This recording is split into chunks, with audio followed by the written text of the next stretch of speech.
안녕하세요, 토토무당입니다. 실제 당첨 내역이며 함께 하신 분들 모두 축하드립니다. 조합은 매일 무료로 드리고 있으니 편하게 문의주세요. 구독, 좋아요, 알림 설정 한 번씩 부탁드리며 금일 분석 시작하겠습니다. 금일 해외 축구 리버풀 대 토트넘 경기 분석 시작하겠습니다. 홈팀 리버풀은 홈 경기에서 압도적인 전개 속도와 다이렉트한 득점 루트를 통해 경기 초반부터 주도권을 가져가는 흐름이 뚜렷합니다. 살라는 여전히 박스 안에서 가장 위협적인 피니셔이며 디아즈와 각포 역시 1대1 돌파 및 역습 전환에서 높은 효율을 보여주고 있습니다.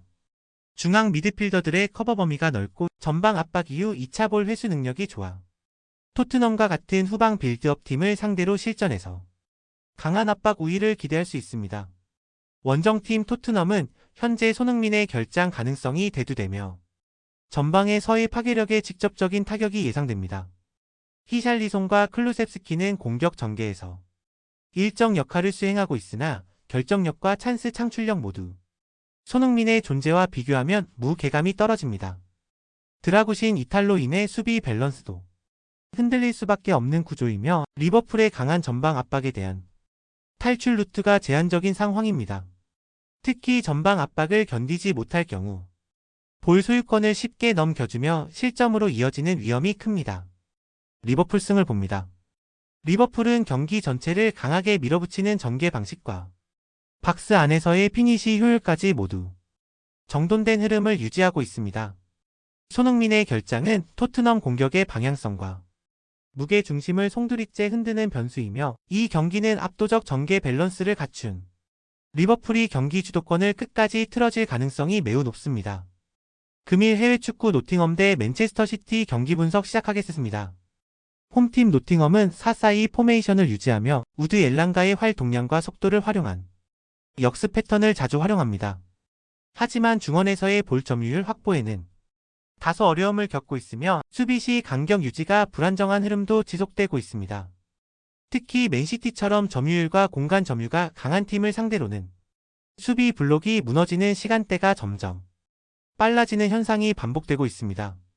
엘랑가의 스피드는 날카롭지만 공수 전환의 주도권을 쥘 수 없는 전술 구조 속에서 위협적인 전개는 제한적일 수밖에 없습니다. 원정팀 과르디올라 감독의 맨시티는 공이 위치한 지역을 중심으로 수적 우위를 만드는 전술을 바탕으로 최대한 많은 선수들이 볼 주변에 몰려들며 점유율을 극대화하는 운영을 펼치고 있습니다. 베르나르도 실바는 볼 간수와 탈압박에서 최고의 안정감을 보이고 있고 더 브라이너는 오프 더블 움직임과 함께 킬패스를 통해 전방 기회를 꾸준히 창출하고 있습니다. 이번 경기에서도 맨시티는 공을 오래 소유하면서 노팅엄 선수들을 체력적으로 압박하는 흐름을 전개할 가능성이 높습니다. 전술적 완성도, 전개 속도, 볼점유율까지 모두 맨시티 쪽으로 기울어 있습니다. 맨체스터 시티 승을 봅니다. 노팅엄은 수비 블록을 갖추고 있음에도 맨시티의 점유 전술의 주도권을 뺏길 가능성이 높습니다. 공간 점유와 체력 압박이라는 현대 축구의 핵심 요소에서 맨시티가 훨씬 더 완성도 높은 운영을 보여줄 수 있는 상황입니다. 이번 경기 역시 점유율과 체력적 압도에서 비롯된 흐름으로 홈팀 기준 패배 가능성이 강하게 예상됩니다. 금일 해외 축구 유벤투스 대 몬차 경기 분석 시작하겠습니다. 홈팀 유벤투스는 일부 주전 자원의 이탈에도 불구하고 전방 삼각편대 구성과 이선 전개의 안정성을 기반으로 홈 경기에서의 경기력 흐름을 안정적으로 이어가고 있습니다. 블라호비치는 박스 안 결정력과 헤더 경합에서 강점을 보이며 콜로무아니와 곤잘레스는 침투 타이밍과 연계 플레이가 매끄럽습니다. 중원은 로카텔리와 파지올리 중심으로 수비 전환과 볼 회수가 빠르고 라인 간격 유지가 탄탄한 만큼 상대가 점유율을 높이더라도 역습 시 치명적인 한 방을 만들어낼 수 있는 구조입니다. 원정팀 몬차는 현재 4연패에 빠지며 팀 전체 밸런스가 무너진 상태입니다. 공격진의 결정력이 떨어지고 중원은 압박 시 빠르게 볼을 잃는 구조적인 약점을 반복 중입니다. 담브로시오와 이조 등 수비진의 부상 이탈로 인해 라인 간격이 불안정하고 상대 역습에 쉽게 뚫리는 장면이 자주 발생하고 있습니다. 특히 최근 경기들에서 선실점 이후 전술 대응력이 부족하여 경기 흐름을 다시 가져오지 못하는 상황이 반복되고 있습니다. 유벤투스 승을 봅니다. 유벤투스는 연패에 빠진 상대를 상대로 전술 밸런스, 결정력, 전개 조직력 모든 면에서 앞서 있는 상황이며 몬차는 연패 흐름과 수비 붕괴로 인해 경기 내내 어려운 운영이 불가피한 구도입니다. 이번 경기는 전술적 완성도와 심리적 안정감에서 앞선 유벤투스의 승리가 유력합니다. 금일 해외 축구 나폴리 대 토리노 경기 분석 시작하겠습니다. 홈팀 나폴리는 이번 시즌 다시금 공격 전개 속도와 포지션 플레이의 짜임새를 회복하며 중상위권 구도를 위협하는 흐름을 보이고 있습니다. 루카쿠는 최전방에서 포스트 플레이와 침투를 동시에 소화하며 폴리타노와 스피나촐라는 좌우에서의 크로스와 컷인 전개에 모두 능한 자원입니다. 특히 4-3-3 포메이션 내 중원 삼각형은 점유율 기반 빌드업과 빠른 전환을 안정적으로 구현할 수 있으며 전체 라인 간격이 조밀하게 유지되어 역습 대비도 철저합니다. 부상자 공백이 일부 있지만 전체적인 조직력이 탄탄해 경기 흐름에는 영향이 제한적입니다.